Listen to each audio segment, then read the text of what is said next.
Good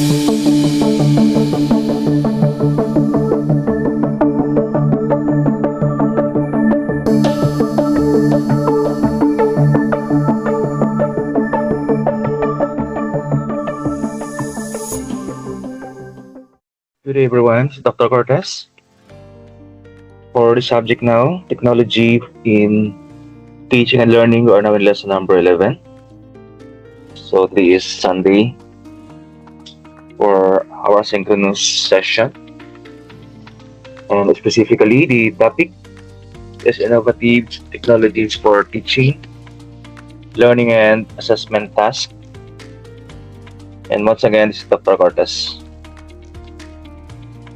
And let's start with presenting the learning outcomes of the topic for today. So you have here, number 1, explain the principles and functions of emerging educational technologies used in teaching and assessment. We're going to talk about those platforms being used in education, various digital platforms, tools, and apps are interactive in rendering our teaching methodology to the learners or pupils. And kasama rin dito yung mga learning management system that we're using and doing assessment like formative assessment, summative, and diagnostic assessment. So hopefully, at the end of the session, these are the things that you guys are capable of doing. And as well, the topics specific, the ADDIE model, Merrill's principles of instructions, enhanced technology in teaching, ICT, the role of ICT, and the types of assessment. Ito yung mga hopefully we can discuss well today, itong mga topics na to. So hoping guys that you will stay until the end, so you may sit back, listen, and digest mga lessons for the day.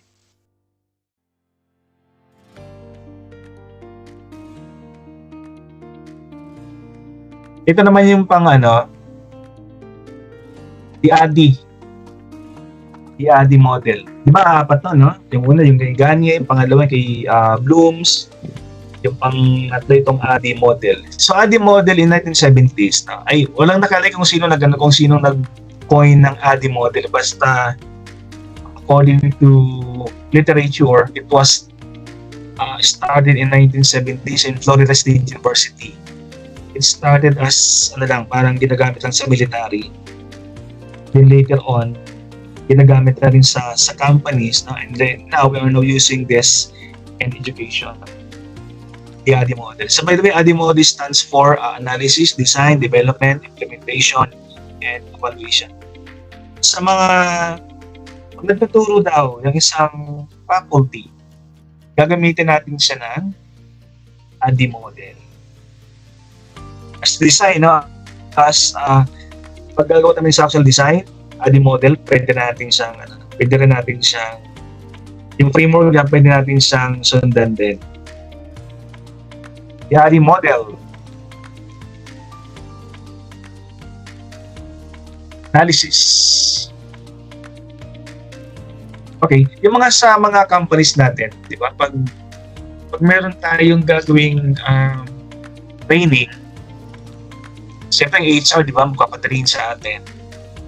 Tapos gagawa sa mga materials, learning materials.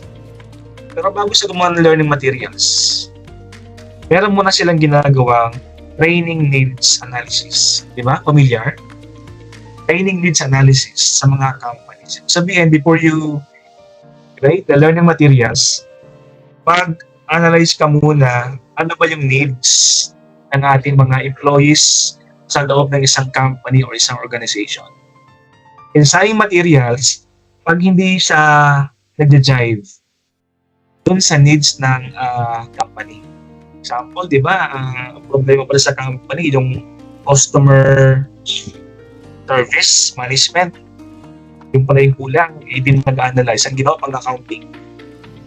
Sa mga schools guys, ganun din.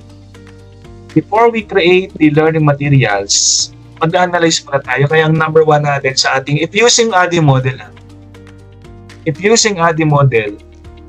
analyze muna. So what is inside the ADDIE model analysis? We should know the goals, objectives, learning environment, the learning's prior knowledge, yung mood, yung mentality, yung capacity ng ating mga learners, yung kanilang cognitive level, yung kanilang mga learning style. Yan ang analyze natin before we do some learning materials. Kasi pag gumawa ng materials na learning, hindi ka nag-diagnostic muna o nag-analyze ng learning capacity ng mga learners natin.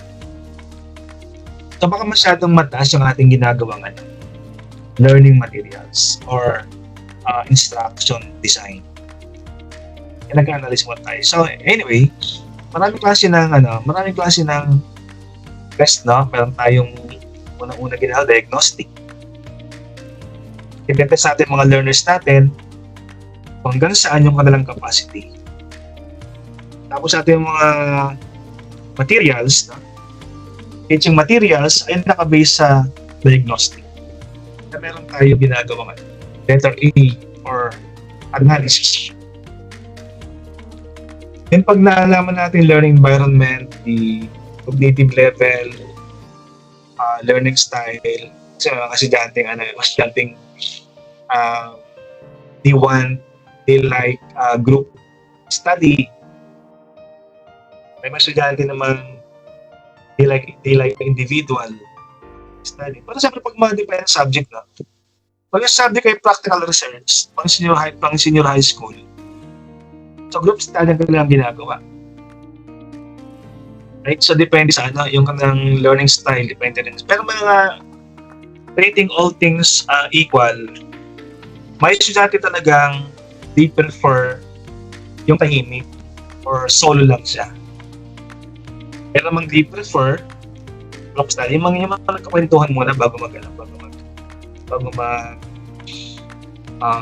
aral. Meron na akong classmate dati sa high school, no? Valedictorian namin. Kinabukasan ng contest. Ang laban namin sa mga contest.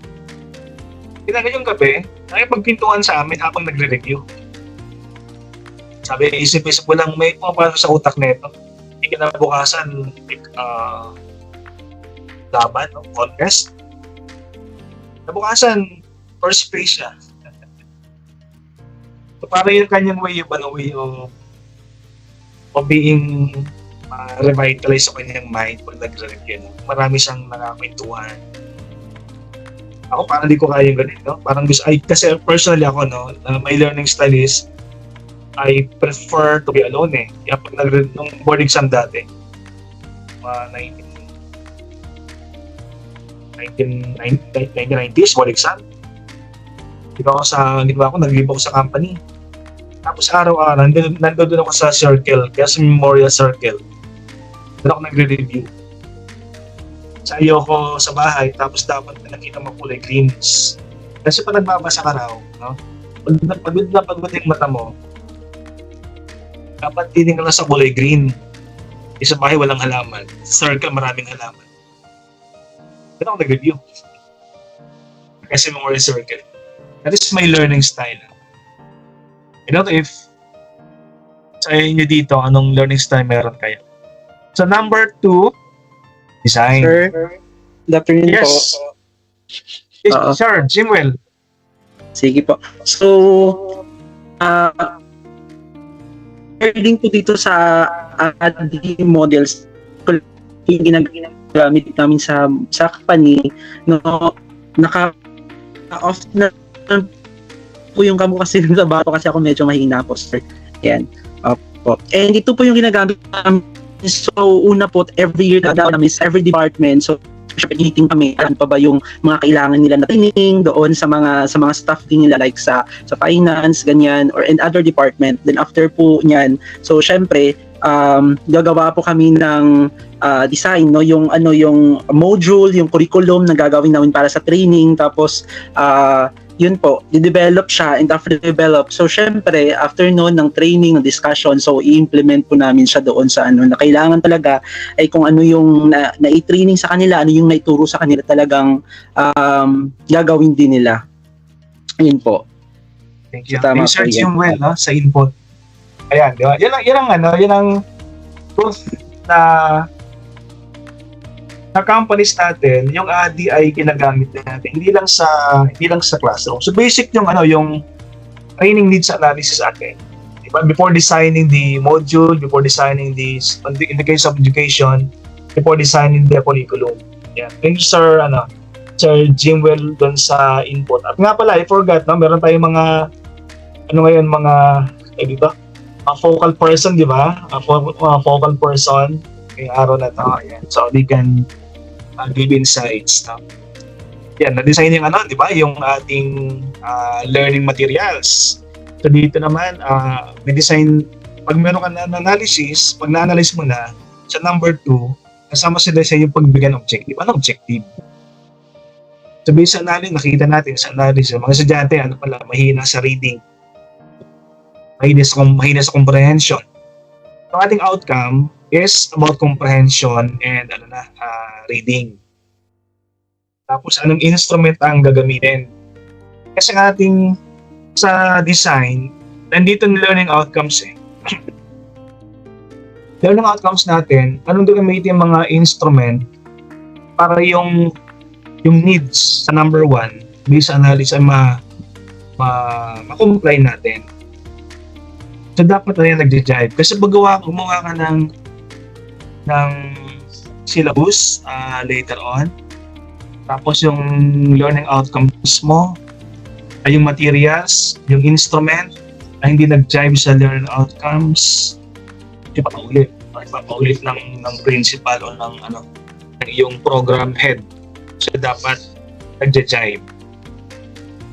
And sa number 3, pag na-design, i-develop natin yung ating mga ginawang mga materials. The content. Yung content ng ating, it can be curriculum or lesson. Kasi pag ikaw ay nasa teaching professional, no? Ikaw gagawa ng syllabus. Yung syllabus tulad sa BMC, yung syllabus dapat every year nire-revise.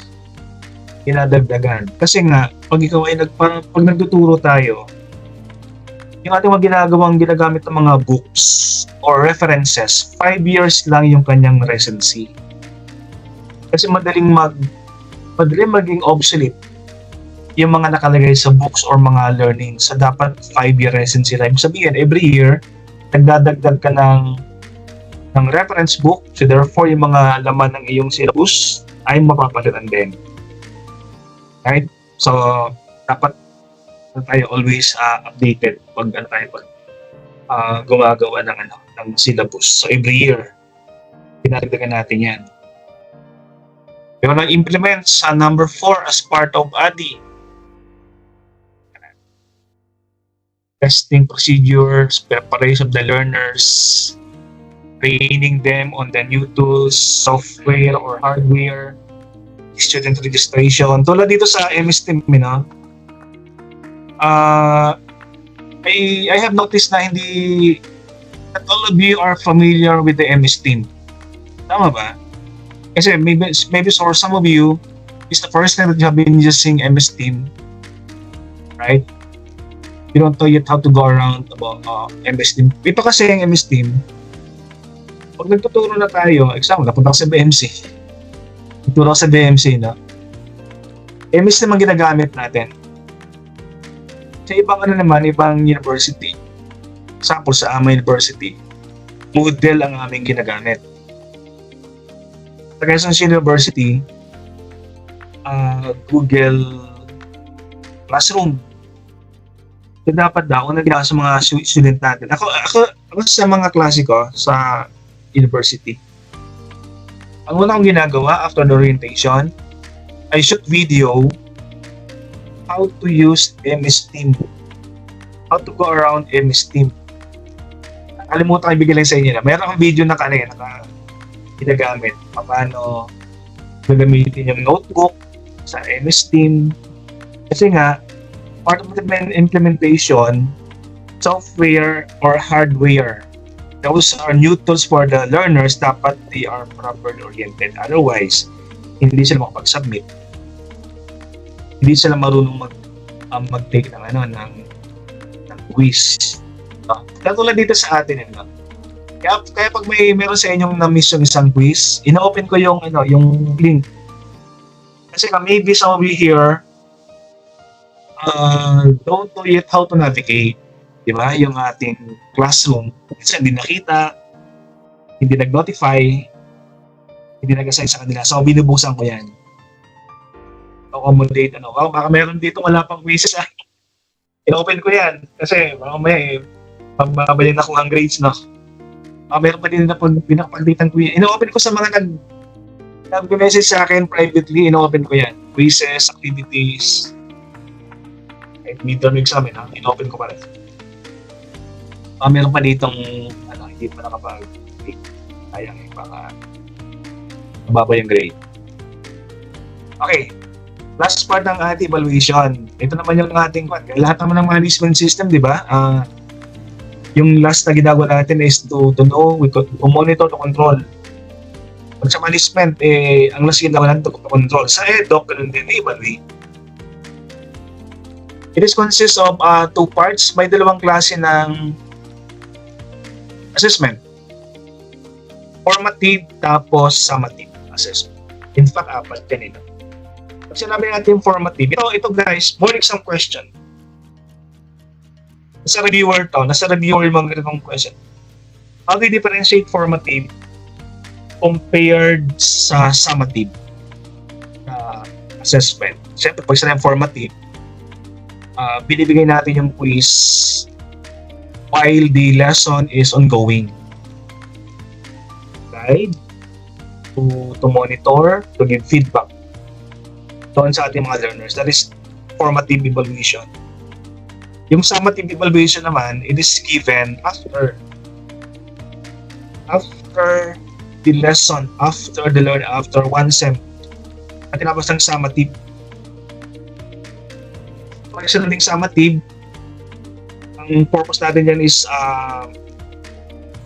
to know the total learnings, total comprehension, judgment about the learnings of the student. Kaya tinawag natin yung summative. Ang formative, iba. Ang diagnostic assessment, ginagawa before. Ang formative, ginagawa while ongoing. Ang summative, after. So parang yun ang kanyang flow. Before, present, tapos after. For exam question, mga sirs, mga ma'am. Formative and summative.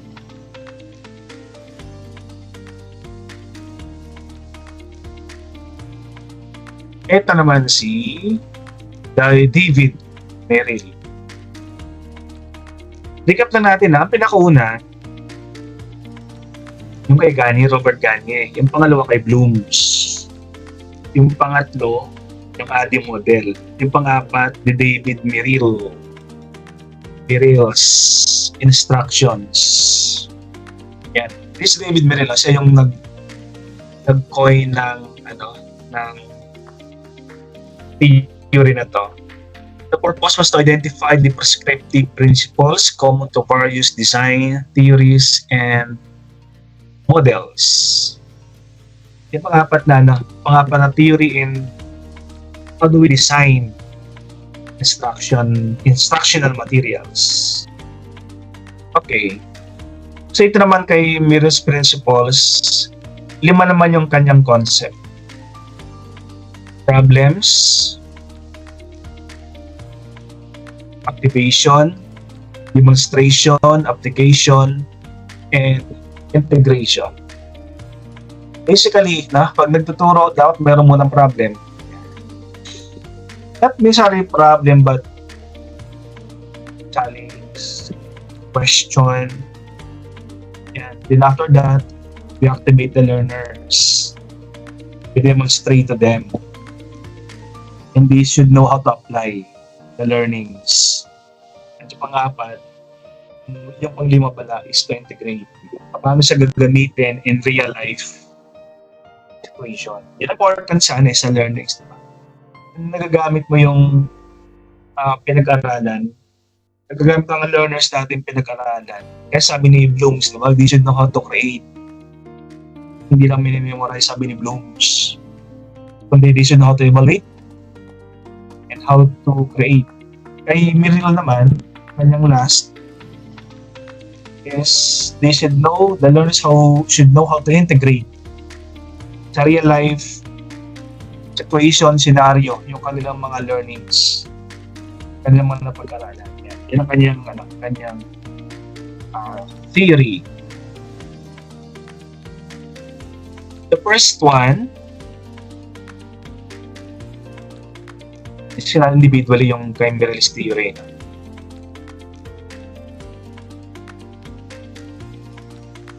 Problem-centered. Yeah. Learning should be problem-centered. Learning is promoted when learners are engaged in solving real-world problems. Teka nga pala, bakit nga pala yung mga sirs, bakit nag-enroll sa TCP? May bang problems, no? May not problem, challenges, or you want to know more, to know something. Sa akin personally,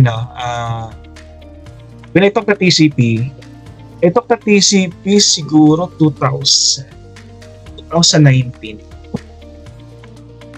in AMA University na TCP ako. So, may problem back then.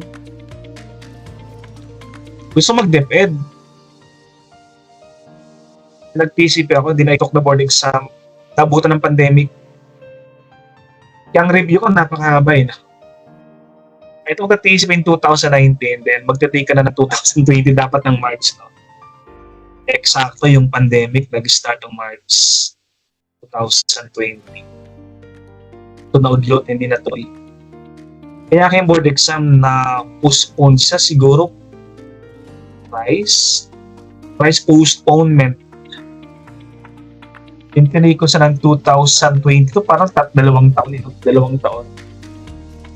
ka nagre-review. So bakit nagre-review? Hindi kasi marami ko pang hindi pa alam sa education kaya nag-review ka. So for me, that was the problem. No? Sa mga learners natin, example sa math, siyempre, Waterloo ng karamihan yung math. No? Maybe dito, meron sa inyong you like mathematics. May estudyante ako, yung kanilang Waterloo naman, English. So they have problems with communication. Sabi ko sa kanila, the training in the school, English subjects, this is training for the real world later on. Kasi mag-interview ka, sometimes meron silang problem sa ganun yung communication. So anyway, yung mga learnings daw is promoted when learners are engaged in solving real world problems. So, hindi naman lahat ay nag-aaral kasi meron tayong problems. But for the sake of argument, let's say na problem-centered ang isang learning. The next one is activation. Sabi na Miriel, pag nag-aaral tayo, effective daw ating gagawin instruction or teaching if we can activate on the minds of the learners natin. Anong connection ng lesson dituro ngayon doon sa kanyang prior knowledge or previous experience? Right? Example, yung sana, I'm teaching marketing sa mga senior high school, basic marketing. Senior high school. University. Sa marketing, meron subject na customer relation management. How do you handle angry customers? Din tinanong ko sa nila, unang tanong ko sa nila, we're going to have CRM today, customer relation management, about angry customer. How you handle angry customer. Unang tanong ko sa kanila, sino na naka-experience sa inyo na masungitan ng isang tindera? O sino sa inyo nagtitinda na inaway ng isang customer? Nagtaasan ng kamay. Yan. So, i-connect natin. How do you handle angry customer? Yung isa kasi may tindahan sa bahay, no? So, mayroon sa mga customers na rude. So, everyday daw, sa experience, rude, angry customers. So, she can really relate dun sa aming lesson. So, she was very attentive dun sa lesson kasi meron sa matututunan, how do you handle angry customers? Sabi ko sa kanila, sabi ko sa estudyante, o pag meron customers kang na lumapit siya tapos na galit, right? Huwag mo siyang sasalubungin ng galit din. At meron kang empathy. Ayan. Dapat meron kang computer mode, walang emotion. Yan ang gagawin mo. Eh sige, very attentive siya, no? Sabi niya, ano pa siya yung dapat namin. So I give more tips, how do you handle yung mga angry customers. No? So, nakaka-relate kasi sila doon sa pinag-aaralan. Na-activate yung kanilang mind, very attentive, sabi ko. Kanina, di ba? Story sells. Bumibenta ang kwento eh. Right? Kesa facts lang ang iyong mas attentive sila doon sa pag meron kang mga narrative. Kaya ako, mahilig ko sa kwento. Mahilig ko sa mga samples, mga lessons ko. Kahit anong lesson. So, marami akong samples na binibigay sa kanila. Real life samples. So, I hope na ganoon din yung pwedeng gawin sa kanila, no? Nung narrative, you tell story, sell story sa kanila para mas attentive yung mga natin. Yung ating mga learners. Ayan. Nakaka-relate kasi sila. Especially pag sila yung talagang really involved sa kwento. Talagang yung mga pinakamaingay mo estudyante. Tapos pinasample mo sila ng activate yung kanilang learning. Okay, that was the second part, sabi ni Meril. Next, ang gagawin is, okay, after Ma'am Jessica, sino bang pwede magbasa ng ating pangatlo? If you can recall, sabi ni Edgar Dale, no? Mga learners natin mas matututo pag sila nakikinig lang, hindi masyadong natututo. Pag sila nanonood lang, hindi masyadong natututo. Pero pag dinemo mo sa kanila, and they are part of the demonstration, mas natututo yung mga estudyante. Pero siyempre, hindi naman lahat ng subject ganito. Example, ito naman subject ko naman to sa senior high school din, maybe 2018 ang subject first aid. So they will not appreciate yung first aid if you will not demonstrate to them, and later on they will demonstrate paano pag CPR doon sa mga victim.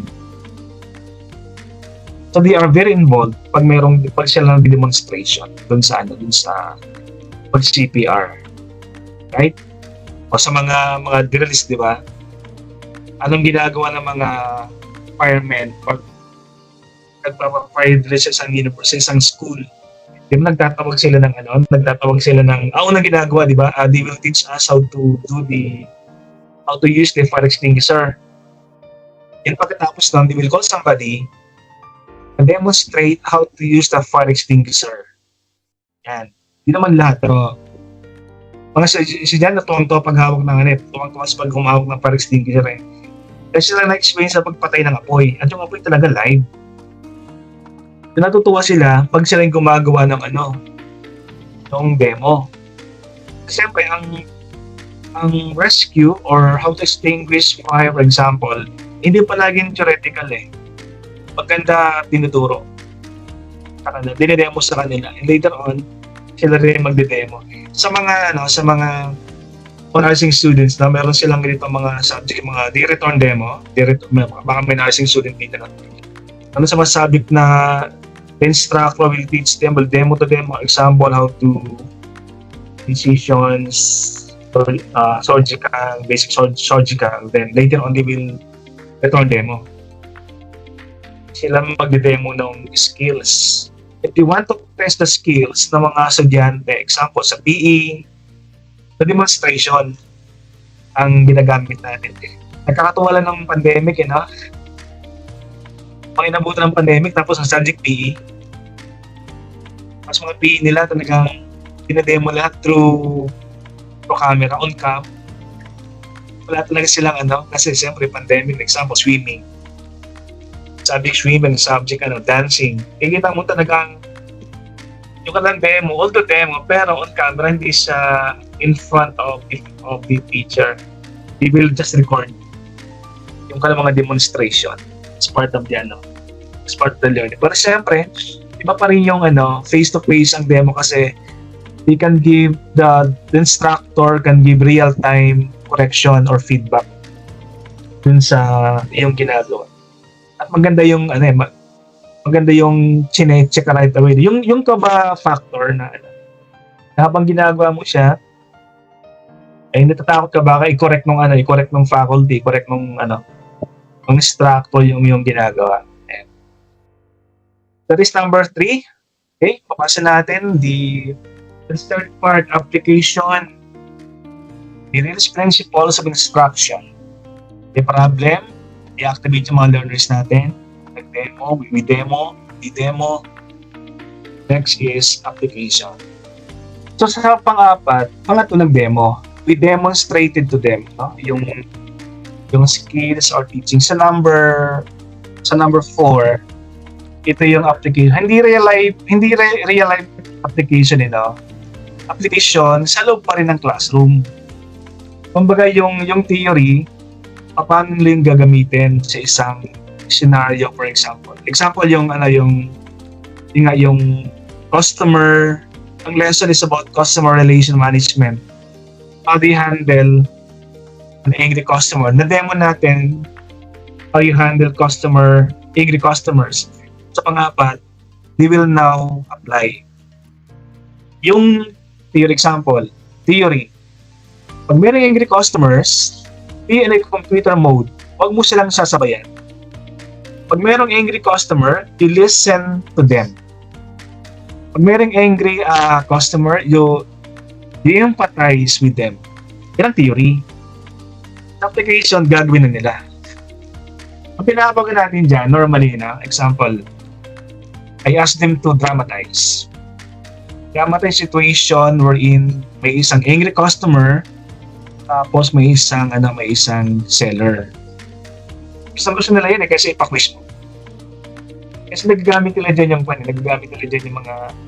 kanilang acting, yung kanilang communication, yung theory, yung teamwork. Kasama na yun. Kasi example, pinag-group mo sila 5. May communication may team building na dyan sa loob na nangyayari. Yung theory, nandiyan na yung kanilang acting. Nandiyan na rin. Gusto nila to kasi marami tayong mga estudyante later on. Pag yung oras ay 3 oras. Kasi sa college, ang klase 3 oras Right? We don't spend the whole 3 hours lecturing. So nagpapa-activities tayong ganito, application. 30 minutes application, sige, 15 minutes. Mag-plan kayo ng inyong dramatization ng theory na ating pinag-aralan ngayon. Then another 30 minutes, presentation. Ako, gusto mo sila yung ganon. Yung ganitong mga scenario na para-active nila pagdating sa play a game, dramatize, quiz. Minsan, pinagpapa-quiz ako sa loob ng classroom Minsan, games, minsan, debates. Minsan naman, halo-halo guys. Di ba sabi natin, halo-halo. Pwede ipa-quiz, ipa-debate, pwede ipa-game yan, family feud mo, pwede sa dramatization, pwede. Mas makita natin yung understanding ng theory na handling angry customer. Okay, that is application. The last one, which is important as well. Okay. I-clear lang natin, yung application, we ask them to do activity connected dun sa lesson inside the classroom. Integration sa labas. Okay, how are you going to connect to integrate? Maganda yung kanyang theory, Meryl, di ba? Nag-aaral ng mga learners natin. But at the end, they should know how to integrate yung pag-aralan sa lesson. Kahit ano yung mathematics, example, nag-aaral ka ng fraction sa math. Paano mo siya gagamitin sa real life situation. Meron talagang application ng fraction, di ba? Paghati ng bibingka, di ba? Gagamit po siya yung mga routine, English communication, gagamit po yan sa real life situation Alala ko nung nag-aaral ako sa speech power. Kasi dati, nahihayin ako. Ako ba talagang professor Ngayon ako dati mag-reporting kasi in communication ko dati was not that good that time. Siguro mga late 90s. Ang ginawa ko guys, nag-aaral ako sa speech power. Isang taon ako nag-aaral doon. English communication, English conversation. Right? Tapos, ano yung pag-aaralan namin nung gabi? Kasi pang-gabi yung klase, speech power. Ano yung pag-aaralan namin lesson, conversation lesson that night? Sa sasakyan pa lang, sa jeep pa lang, sa bus pa lang, ginagamit ko na. Kasi meron akong kasabay na classmate, para kami taga Fairview. Yung aming conversation lesson doon sa klase, pag uwi namin, nasa bus na kami, Englishan kami ng Englishan. Kasi gusto namin magamit yung conversation na pag-aralan namin that time. Nakabali. Ginagamit namin para rin namin makalimutan. So that is part of integration. Ngayon, may mga lessons tayo, any lesson siguro, a little thing of everything. Pwede natin gamitin sa everyday lives. Kahit anong lesson, hanapan natin ng application, sabi niya. How are you going to use that lesson, theory, or skills, or knowledge isang real life situation? Perhaps some of you have experienced this one, na one time, matinig ka lang klase, matinig ka lang lesson, kahit yan ay short course or graduate studies, tapos ginagamit mo siya. Ginagamit mo sa real life situation. I know you have something like at that one. Meron bang ganong nangyari sa inyo? Sino bang may ganong situation na ginamit yung learnings tapos in-apply sa one? Tulad ng tinuturo ko dati, Life of Rizal. I have been teaching Life of Rizal. Tapos sa kanyang mga routine, one time sinusunod ko. Personal, isang estudyante ko, sige itong mga routine ni Dr. C. Rizal, tayo nga natin i-emulate sa ating personal lives kung kaya nating gawin. And maybe some of you here have that type of scenario na you have you learn how to integrate isang lesson as part of Meryl's principles of instructions.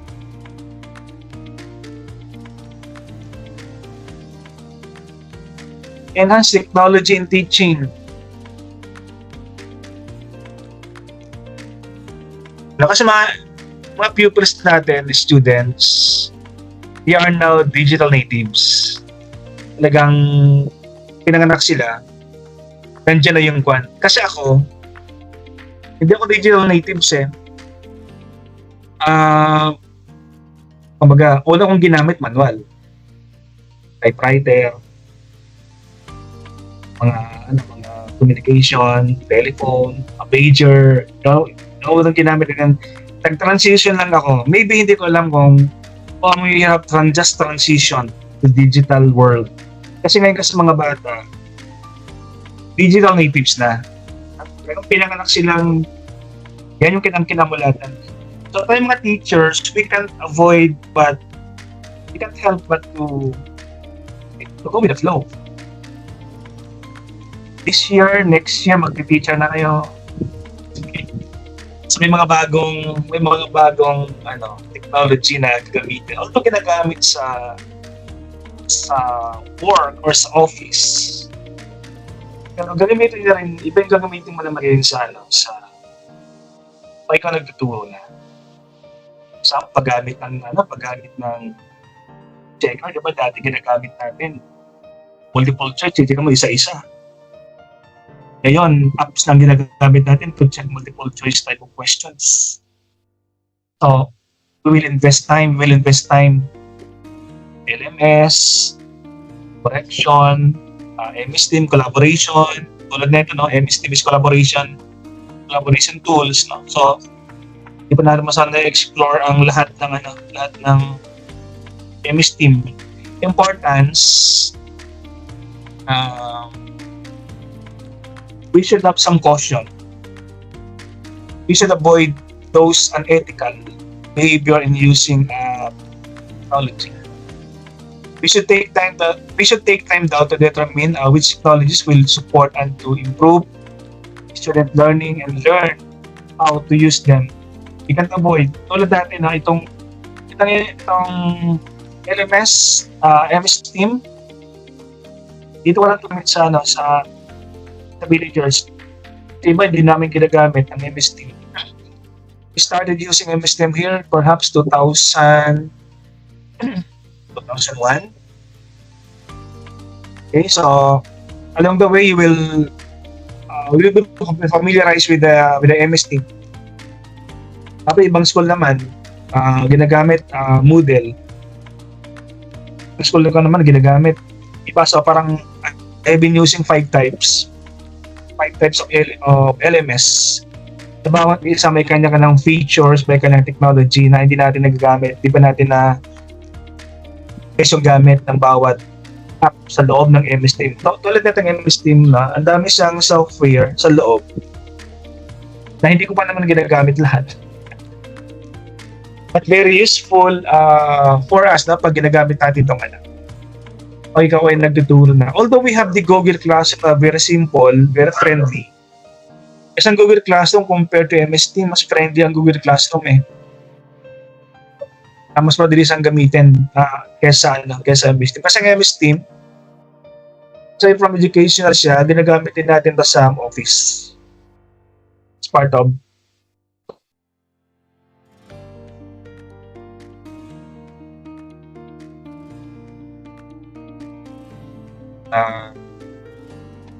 tools, technology enhanced. Blackboard ito, although Blackboard hindi ko pa nagagamit itong Blackboard na MS Team. Parang bihira kasi gumagamit na ito. Hindi ko lang alam sa ibang schools dito nagtuturo kung anong ginagamit nilang LMS.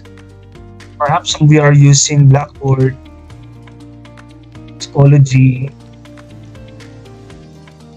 Sa Blackboard daw, although I'm not familiar with Blackboard, hindi ko sana ginagamit. Ang gusto ko lang dito ang feature na kanyang meron siyang native plagiarism detection. Sana rin sa Google Classroom meron din siyang plagiarism detection software. Kasi pag ang assignment mo ay essay, ang problem dyan, mga learners natin, they will just copy-paste from online sources and paste doon sa kanilang homework. So dahil meron kang plagiarism software to detect, although may mga students tayo na talagang ginagawa ng assignment nila, although galing sa internet ang source, but they take the time to rephrase or paraphrase o walang assign before submitting. Pero namang talagang totally straight from the social media, online sources, din copy-paste assignment, din submit. No? Yung ganang ginagawa. So meron tayong plagiarism, native plagiarism detection na built-in dun sa ating mga LMS. Sa Google Classroom meron ka kaya limited. I don't know sa Blackboard kung limited. Maybe pag premium man siguro, premium version, you can detect yung yung plagiarism mga estudyante. Meron din tayong mga classroom clicker. Ito ay honestly I have not yet used this one, Clicker, but basically the idea is may mga estudyante na kasi nating mahihain. Yung bang pag nagpa-recite ka, di mo not raise their hand kasi masyadong mahihain. They have answers in their mind. Pag tinawag mo sila, may sagot naman. Pero they're hesitant and they have anxiety in raising their hands. So some educators came out with this idea. Ang ginagamit, Clicker. Ibig sabihin, without raising their hands, they can click multiple choice kung anong sagot nila. Ayan. Sa kanya-kanyang based on the photo now, all of them have this clicker na kung anong sagot na letter A, B, C, D, they will just click yung letter of the correct choice, then magre-reflect din sa board, maybe on the board yung sagot nila. Parang siya, parang visual version ng written test multiple choice. So mayroon siyang purpose daw kasi yung mga masyadong mahihain, clicker ang ginagamit. In the Philippines, wala pa nakitang gumagamit ng ganito. Maybe on basic education ginagamit na sa itong ganito, but in the tertiary level, hindi pa nakita ng ganito. Maybe in other countries na gumagamit sila ng maybe sa Cambodia, I don't know sa Cambodia kung gumagamit ng ganito. Hindi naman The third one, ito mga collaborative online projects and collaborative tools na pwedeng gamitin ng mga learners natin. We are familiar with some of this one. Ginagamit naman natin dito, but pag nasa education ka na kasi, lahat ng ganito, ay gagamitin mo once in a while. Pag sa work, hindi lahat nagagamit natin Example, mga quiz platform, Kahoot, hindi na nagagamit masyado yan pero pag nasa action, talagang once upon a time gagamitin mo siya. Tulad dati, pag nasa office ako dati, hindi ko ginagamit ng Google Docs. Ginagamit ko MS Word lang.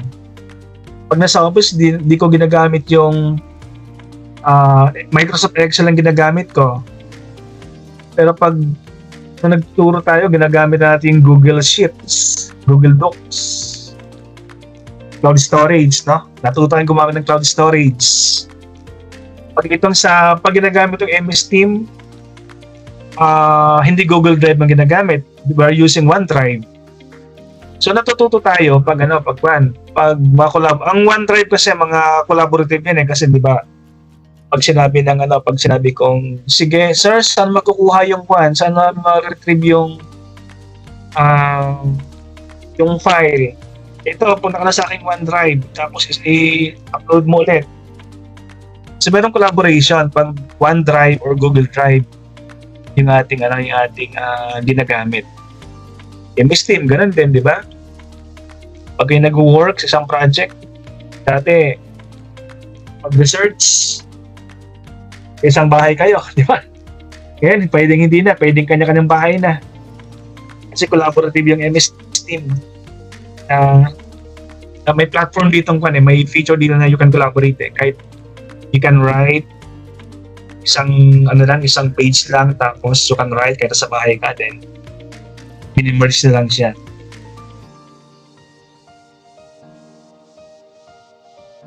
Tama ba kayo? Ako nagiginig Anyways. So, itong online collaboration tools. For examples ng online collaboration tools. For some of this, we are familiar, di ba? Microsoft Teams, Zoom, Google Meet, 365, Canva, Monday.com. Okay, so those are the samples of online collaboration tools.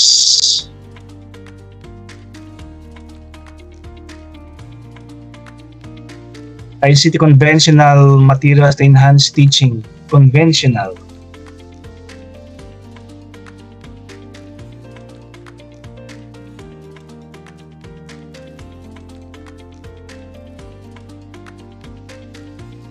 Meron pa rin conventional teaching na. Meron pa rin mga teachers na conventional ang ginagamit, especially mga mga senior teachers natin, mga batikan. Mga learning method na students interact. It's limited only inside the classroom, walang masyado internet communication, gadgets, digital, tapos teacher-oriented na. Pag conventional kasi teacher-oriented ang teaching. Ang uso ngayon, student-oriented ang pagtuturo. Kaya pag teacher ka, ano ka na lang we don't spoon feed anymore yung mga student na. Hindi na tayo stage mother, hindi tayo stage mom, hindi na tayo stage father. Hindi tulad dati na talagang we feed all the info sa mga students natin. Pag sinabi natin teacher-oriented or teacher-centered. Right? And conventional, students are passive learners before. We are just, ako lang pala, hindi yata kayo kasama dito. Yung medyo, medyo advanced na yung age.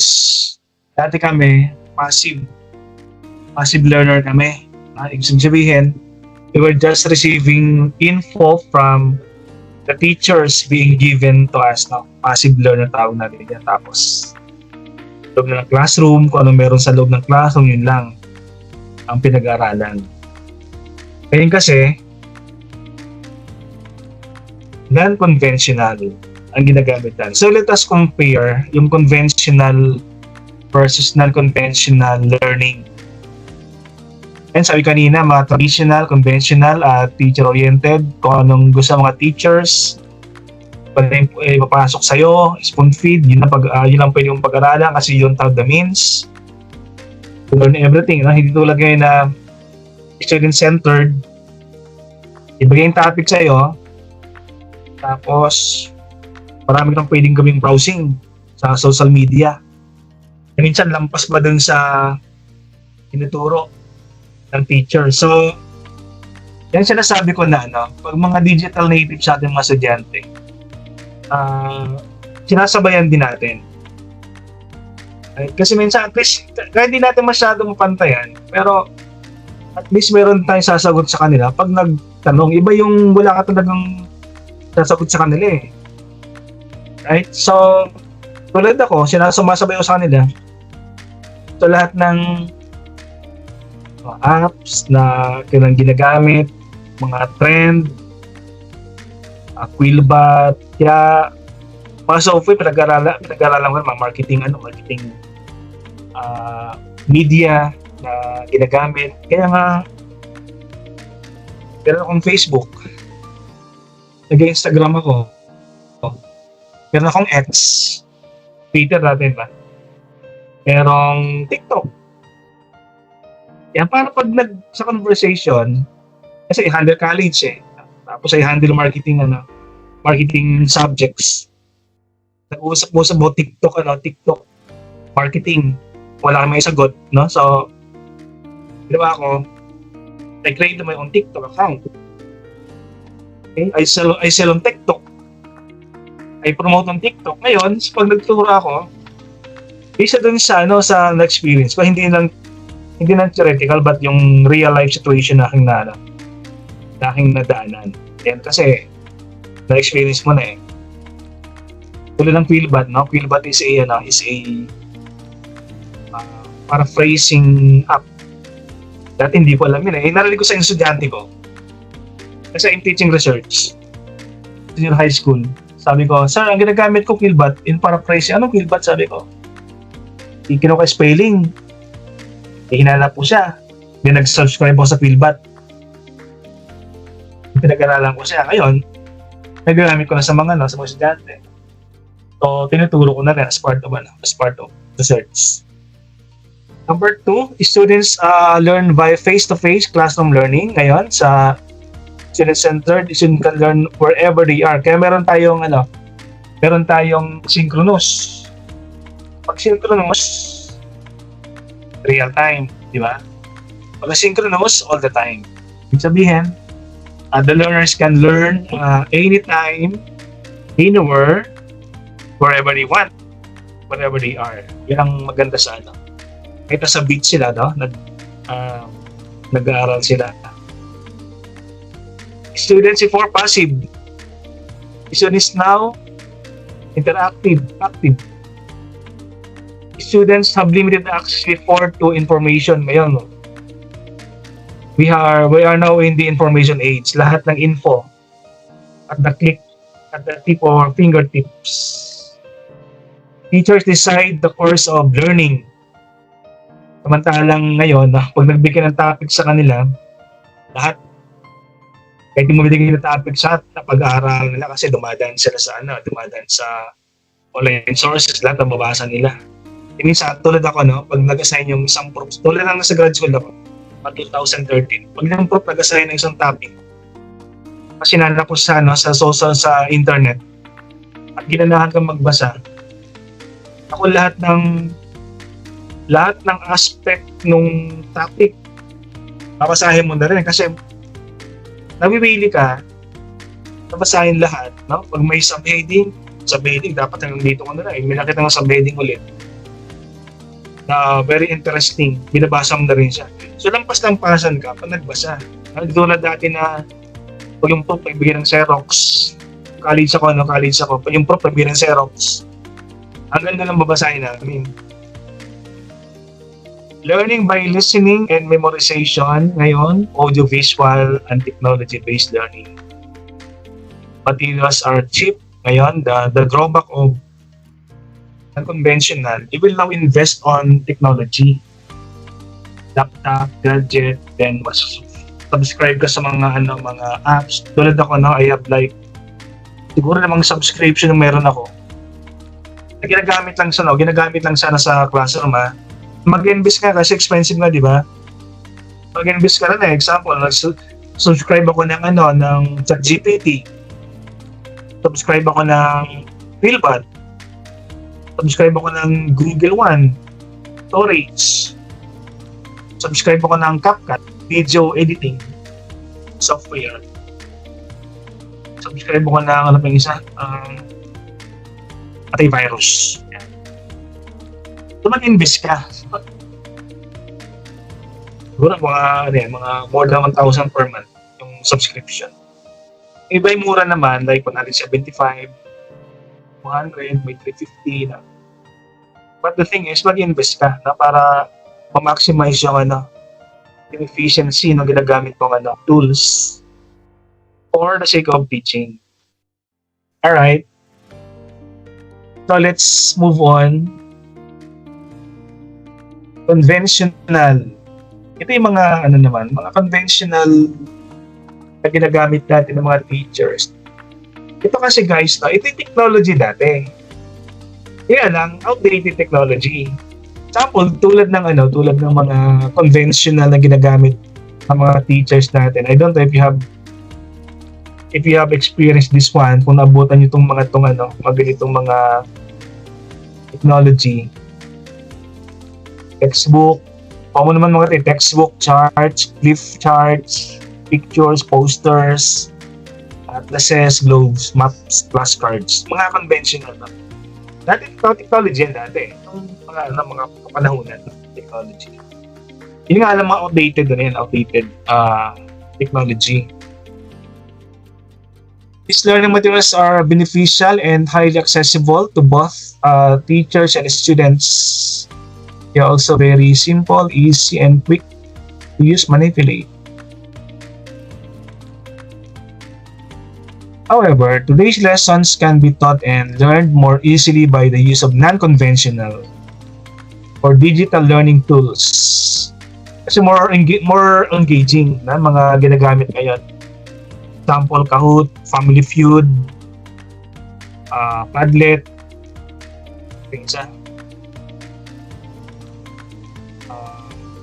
quizzes.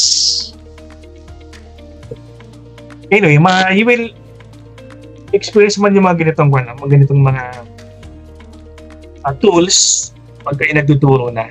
You will appreciate this one pag ganun. pag nasa academe na kayo, elementary, high school, or senior high school, or tertiary level. Pero I know majority of you here are on secondary, no? Secondary ang mga exam. Pag siya manipulatives, board exam, questions. Which one of the followings are manipulatives?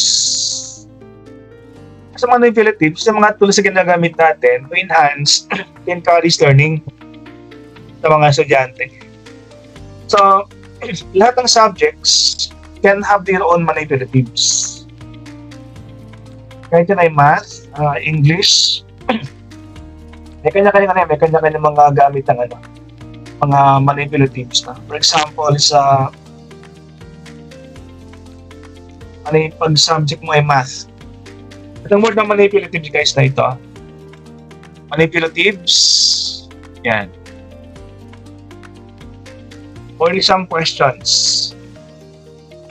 Mga klase? What are the types of manipulatives na pwedeng gamitin sa different subjects? Sabi ko kanina, kahit anong subject, you can use manipulative. Example, pag math ang subjects mo, anong mga manipulatives ang pwede mong gamitin? Example, tiles, fraction tiles,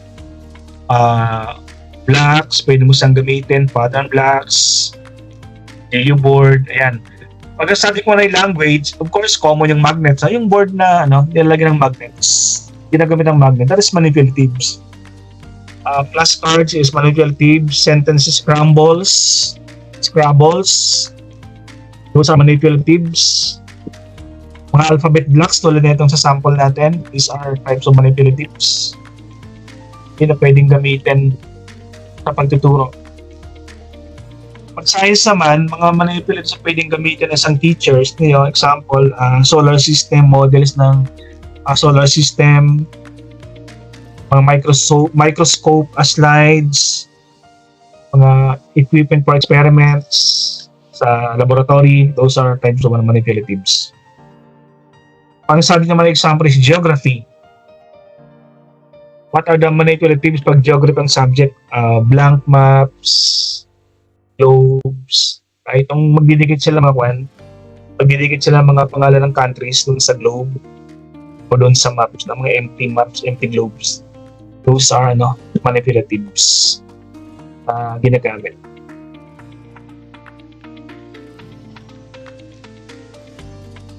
Okay. Ang tanong, yung question? ICT assessment and learning. So dito sa assessment naman, sa pag tayo nagturo, nag-analyze, nag-design ka ng learning materials, nag-develop ka ng learning materials, nag-implement ka, ang next mong gagawin is to assess. Right? O sabi ni Bilbao, it's 2019. Assessment daw is you identify, you gather, you interpret information or data about the learnings of the students. So, inaalam mo, pinipinpoint mo siya, iniipon mo siya, you interpret yung kanilang learnings. That is part of assessment. Now, why do we need to assess our students? Reasons to collect data from them about the status of their learning, and then we make improvements sa ating teaching. Kasi, pag ikaw lang ang nagti-teaching, tapos wala kang yardstick how to measure kung magaling or hindi yung teaching mo.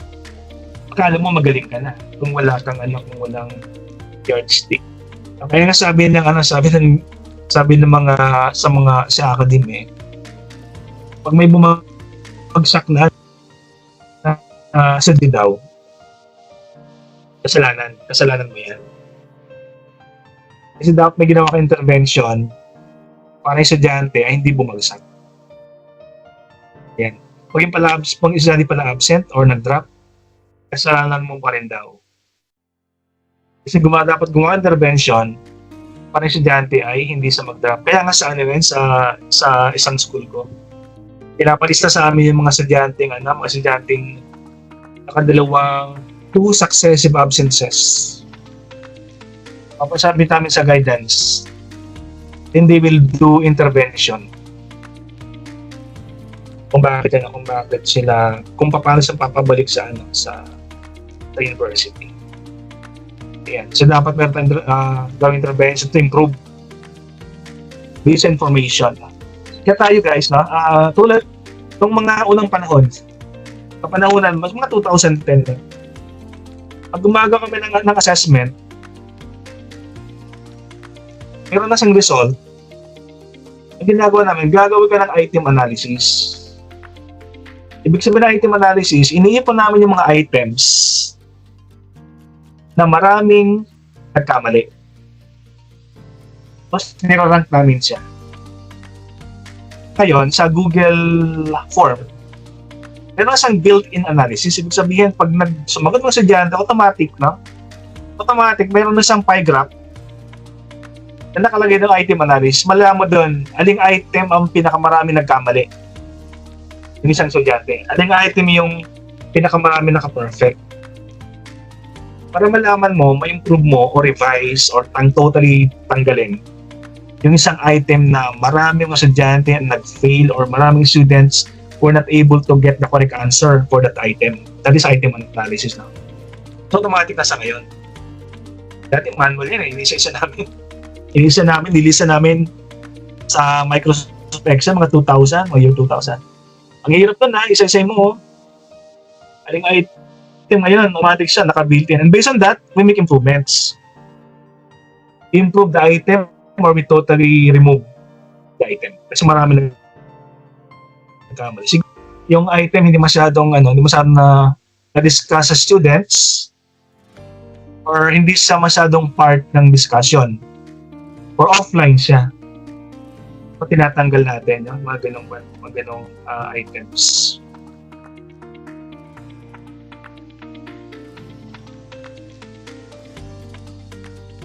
Okay, types of assessment. Itong sinasabi ko kaninang formative type of assessment. Ito ay mga assessment na ginagawa during the instructional process habang yung lesson or habang ongoing pa yung SEM, may ginagawa ka mga formative assessment. So, ang formative assessment provides feedback.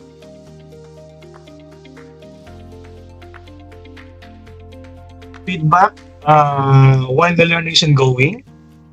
Pinaka-sample natin din, madalas nating yung regular natin ginagawa, the quizzes, short quiz or long quiz. No? Kaya, ang ginagawa ko dyan, meron akong 3 klase ng quizzes eh. The pre-quiz, review quiz. Ibig sabihin, before I start a lesson, nagpapa-review quiz muna ako based sa previous lesson. That is type of formative. Yung pangalawa kong quiz, the post-test. So, pagkatapos ng lesson, example, yung klase quiz 1 to 4, mas meron pang time na natitira. Magpapaquiz ka ng last 15 minutes, no? That is post-test. Okay? Yung pangatlong type naman, that is the online. Online quiz is, I will schedule, naka-schedule siya, no? Naka-schedule siya. Example, I will give the link today. Tapos, they can open the link tomorrow, 7 o'clock to 7:20. Ang ginagawa ko, 14 items quiz lang. Yung time hindi masyadong mahaba. Pag 14 items, mga 7 to 7:20.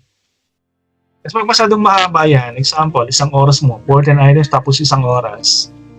Kasi may tendency na sila mag-open ng notes. No? Ang ginagawa natin sa Google Classroom, inactivate natin yung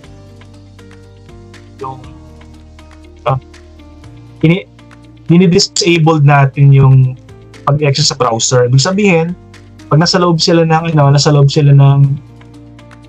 Google Classroom, pag lumabas sila, pag-back to 0. Yung quiz. So, they are discouraged to exit. Kasi pag nag-quiz tapos mag-open ng ibang browser, pag-cheating, mag-ngopya doon, di ba? Sasagot na. Ayan, so dinidisable natin yung pag-exit sa browser. No? Tapos dapat short time lang sa 20 minutes, no? 20 minutes.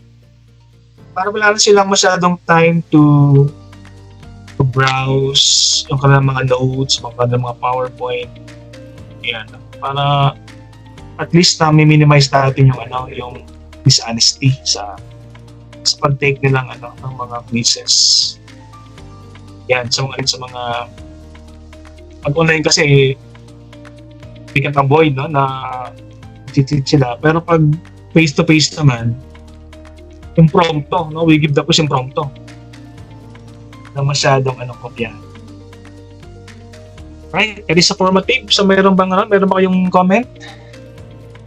Nick, dito sa amin siguro kunti lang kayong makaranas ng pandemic classes. Majority sa amin kasi graduate na nung Kasi mga estudyante na they can't avoid but to mag-browse yung pandemic Hindi naman lahat pero isa nahuli mo yung ng mga estudyante. Kasi sabi ng dito kasi sa DMC sa DMC, bago mag-start ng klase, ipapasurvey yung dean. O anong gustong modality ng mga estudyante. So may 3 pagpipilian sila. Full online. Pangalawa, full face-to-face. Tapos yung pangatlong, hybrid. Pag sinabing hybrid, first 9 meetings online. Tapos last 9 meetings, face-to-face. O siyempre, mananalo yung hindi mananalo yung pure face-to-face, either pure face-to-face, Kasi nasanay sila ng pandemic, online, tapos mamasahe. Kaya palaging panalo yung hybrid. Sa klase namin dito sa BMC, sa undergrad and senior high school, hybrid face-to-face may part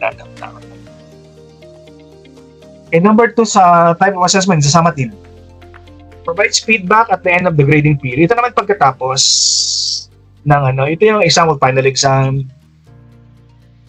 That is done after the learning is completed. So the purpose of summative assessment, if you want to know the learnings, comprehension, if you want the judgment of the students, yan. So summative test ang ginagawa. Final judgment of the learning students. Parang final grading na ang yung gagawin. You want to know the mastery, talagang yung master ng subject. Pag formative kasi, master of the lesson, ating tinitest na. Pero pag summative, master of the whole subject. So, i-judge mo na siya kung papasa o hindi yung isang estudyante. Pag tinawag natin summative assessment. Okay, so maganda sa formative feedback, meron kang feedback mechanism. Kaya ang ginagawa natin, pag nagti-teaching na kayo pagkatapos ng exam, example major exam, pre midterm.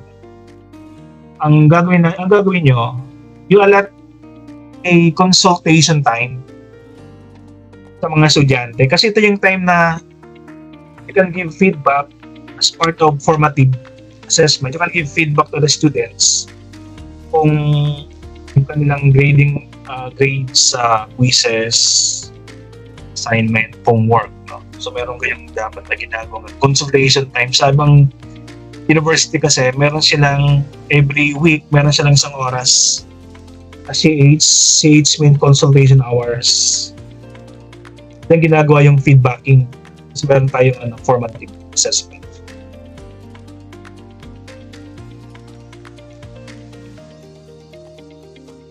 Okay, the 4th one, itong diagnostic assessment.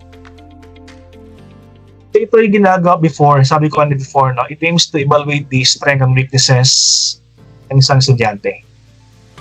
Kasi pag sinunod mo yung standard mo, tulad ako, galing ako ng STI. Nagturo ko sa STI, 2007 yata, Sa STI, Ang estudyante ko marami, 50 isang room. So, meron lang babagsak. Binababaan mo yung kwan. Tinetest mo sila, no? Tinetest mo yung mga estudyante, yung kanilang strength and weaknesses before para malaman mo yung kwan, para malaman mo yung style ng iyong pagtuturo. Kaya nga may mga binotice pag mag-seminar tayo, tinatanong ng speaker, sino dito ang nakaranas ng gano'n, naka-attend na gano'n ng session para malaman niya yung strength ng knowledge ng mga participants. Para tataasan niya, pag marami nang naka-attend, tataasan niya. No? Pero pag walang nagtaas ng may basic yung kanilang ginagawa. Sa mga classroom, ganun din. No? Pag instruction tayo, diagnostic. Yung pala, karamihan mahina. No? Tapos binagay mong instruction. Previously, galing sa isang class na medyo mataas. Kasi ginamit mo sa klase medyo mahina. Hindi ka nag-diagnostic test. It is given before the learning's instructions occurs. Pag sinabing diagnostic assessment, it helps the teacher on what to teach and how to teach. Last part ng diagnostic, the authentic assessment. Ito naman ay medyo magandang assessment. Kasi ito ay you want authentic, no? Gustong malaman yung talagang natutunan paano ma-apply ng isang estudyante yung kanyang natutunang learnings sa klase. But you want to have example, the learning, achievement, motivation, attitude ng isang estudyante, activities. Itetest mo siya. So normally, ito ay hindi na siya paper and pencil assessment. Ito yung mga nasa papag sa estudyante. Example, I want to rate them performance ang papagawa dito. So na sinasabi ko kaninang kwan, nagturo ka ng how to handle customer relation management. Hindi palaging waste, na. So, you can do authentic assessment, performance-based assessment. Ipapagawa mo sa kanila, i-action nila to. The problem with authentic assessment, subjective. Pag pencil and paper test kasi madaling chikan no?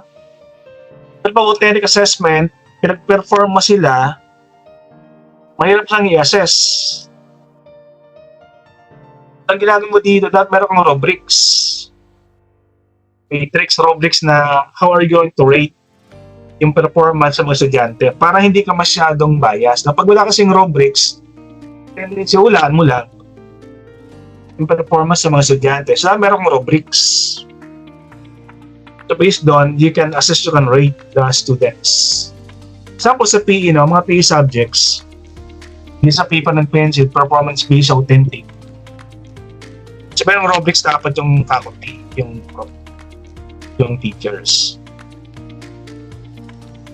So, authentic, more insight, authentic assessment involves evaluating students' learning thought as the simple real-world activities ang pinapagawa natin sa kanila. Practical application, pag sinabing authentic assessment. Then, instead of memorizing, pinapagawa natin silang ng real-world, authentic real-world situation para malaman natin yung application sa mga estudyante natin. Example dito, so what type of authentic assessment pwede pagawa sa mga estudyante? Performance-based test, project-based, yung pagpapaproject sa kanila, that is part of authentic assessment kasi they are not just memorizing. Pwede pa project tayo, ang ginawa nila, creating. Pag sinabing creating, that is the highest form of, sa Bloom's taxonomy, creating yung pinakamataas na learning. Ang pinakamababa, memorizing. So pag sa authentic, this should not only be memorizing or understanding, they should be creating. In compliance with the Bloom's taxonomy, by Benjamin Bloom's. Ano pa, case studies, real world presentation. Yun ang mga samples ng authentic assessments. Pag ito ginawa mo, so maganda siya kasi performance-based no? Yung application, the drawback is yung pag-assessment, yung pag-grade sa kanila. Pag wala kang rubrics, yung isang group magre-reklamo. Bakit naman yung performance ganito? Kasi dapat meron kang pinapalitan ng rubrics sa mga estudyante. The good thing is, maraming rubrics sa online sources na pwedeng gamitin. I think this was the last slide. The role of ICT on assessment in learning. Sa list na natin, paano masasabing authentic yung ICT ay magandang gamitin. Assessment in learning, like example, digital computers, laptops, smartphones. Pag ginamit to natin sa assessment, so what is the benefit? Pag-construct ng assessment task, paggawa ng pieces, di ba? You can download, yung kanina, di ba, ginagamit natin Kahoot. Constructing assessment task. Ginagamit ng Kahoot sa mga quizzes na group quiz. Pwede nga gamitin sa delivering the task to relevant student kasi meron tayong example in this team, you can just upload. Dati pinapakopy sa board sabi ng teacher namin, sige, copyin sa board yung assignment. Maganda kopya. Diba ngayon, hindi na. Nasa MS Team, puntahan ko sa folder, week 1 folder, nandiyan yung activity. Number 1. Recording and providing feedback.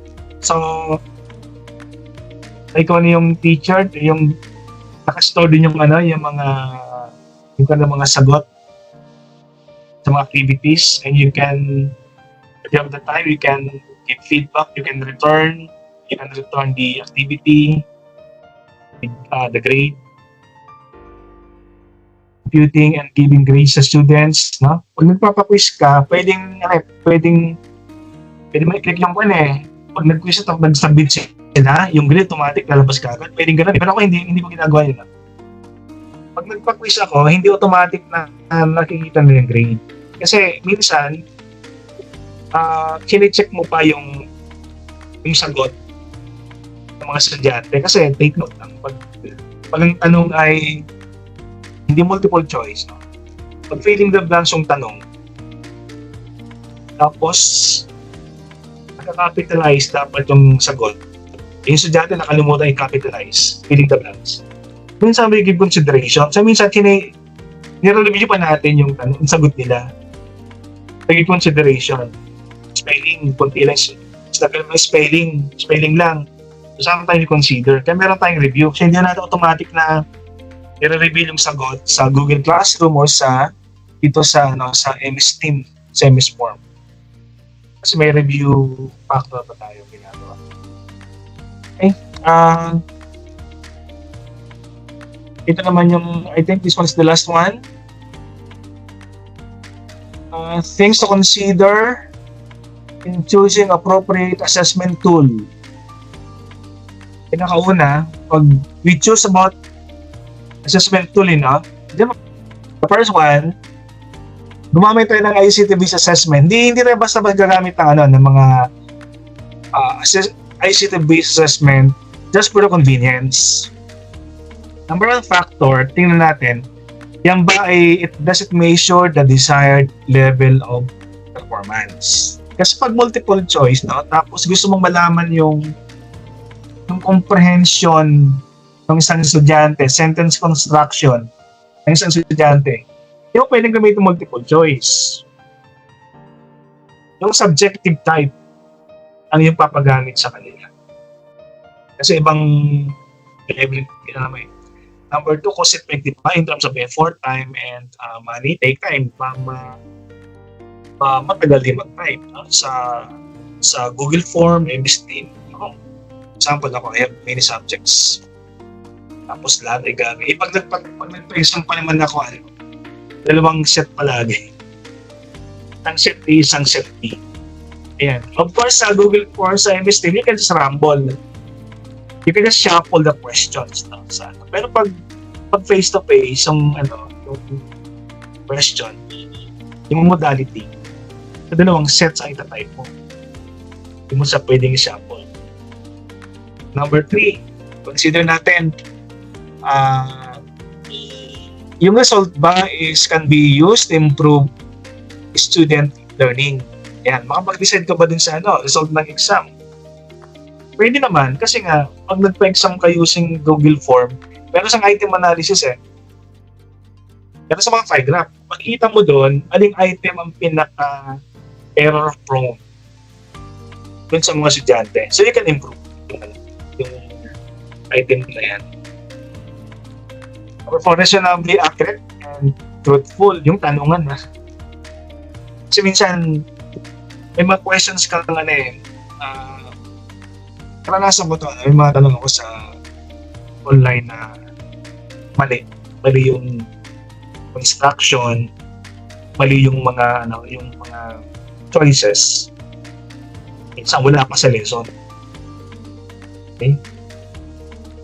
Try to consider dependable, consistent responses over time. So dapat ikaw ay nagpapagawa ng niyan, hindi lang siya one time. Hindi lang one time ang iyong assessment, dapat yung ongoing. Kasi pag isang beses mo lang ginagawa, sample, isang multiple choice, isang taon mo lang siyang ginagawa, hindi mo makikita yung progress yung learning ng estudyante. So dapat ongoing. Pag gumawa isang type ng assessment, hindi lang isang beses. Tapos pag isang beses lang yan, ang makukuha mo lang dyan yung rating lang yung grade ng estudyante. Hindi mo makukuha yung decision making. You can't decide kung anong progress ng isang estudyante doon sa ganung type ng assessment. Effective ba yan or hindi? Pag isang beses mo lang ginamit, you can conclude na yan ay effective. So, dapat madala mo siyang ginagawa yung type ng assessment na gano'n. Okay, that one is the last slide. So, ginamit na references. I would like to thank Google for the GIF na ang ginamit sa aking presentation. Mga websites sa aking ginamit. Okay, especially itong si Bilbao, Dikila, 2019. Grabe sabihin, Dr. Cortez, signing off. Maraming salamat everyone sa pag-attend sa ating klase now. And see you around sa social media. I love you all. Bye everyone.